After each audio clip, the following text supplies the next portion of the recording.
नमस्कार दोस्तों, मैं हूं राजीव और आप देख रहे हैं अमानत नॉलेज। दोस्तों, आज हम जानकारी प्राप्त करेंगे कि जमीन सर्वे में कौन कौन से कागजात पेश करने होंगे।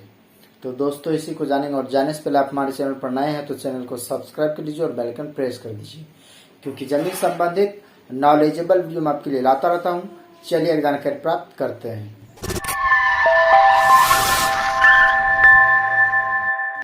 तो दोस्तों, यदि इस तरह की बात है कि सर्वे का कार्यक्रम अभी तो चल ही रहा है हमारे बिहार में, तो इस समय बहुत सारे लोगों के मन में ये कन्फ्यूजन है कि सर्वे हो रहा है, इसमें कौन कौन से कागजात हमें प्रस्तुत करने होंगे, पेश करने होंगे।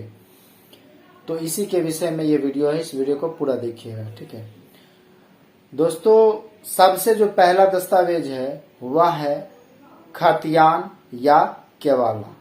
मतलब यदि आप खतियानधारी हैं, आपके नाम से खतियान अभी तक चल रहा है, आपने खतियान नहीं बेचा है किसी को, मतलब खतियान से जमीन किसी को नहीं बेचा है, तो यदि आप खतियानधारी हैं तो खतियान, ठीक है। दूसरा पेपर लगान रसीद, ये दोनों पेपर होने चाहिए।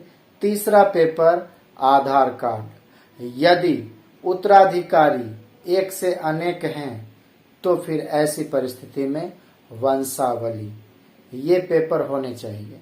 यदि मान लीजिए किसी के पास खतियान नहीं है, उन्होंने जमीन खरीदा है या फिर मान लीजिए दान में लिया है, तो उस तरह का पेपर उनके पास होना चाहिए। जैसे कि यदि वो खरीदे हैं तो केवाला अर्थात बैनामा, जिसे हम जमीन रजिस्ट्री का पेपर भी बोलते हैं, तो ये होना चाहिए, ठीक है। दूसरा पेपर लगान रसीद, तीसरा पेपर आधार कार्ड, और एक से अधिक उत्तराधिकारी हैं उनके, तो फिर वैसी परिस्थिति में वंशावली की आवश्यकता पड़ती है।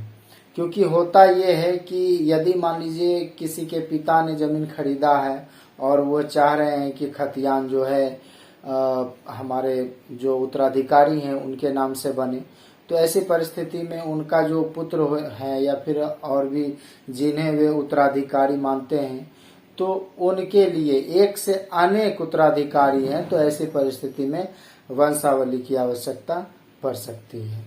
तो ये पेपर होने चाहिए मुख्य रूप से। फिर से मैं रिपीट कर देता हूँ, केवाला या खतियान, दूसरा लगान रसीद, तीसरा आधार कार्ड और चौथा वंशावली। ये पेपर आपके पास होने चाहिए साक्ष्य के तौर पर। साथ ही उस जमीन पर दखल कब्जा आपका होना चाहिए, तो फिर आपके नाम से खतियान तैयार किया जाएगा। दोस्तों, उम्मीद करता हूँ समझ गए होंगे। अगर समझ में आ गया तो वीडियो को लाइक और शेयर करना ना भूलें। मिलते हैं नेक्स्ट वीडियो के साथ, तब तक के लिए अलविदा। थैंक्स।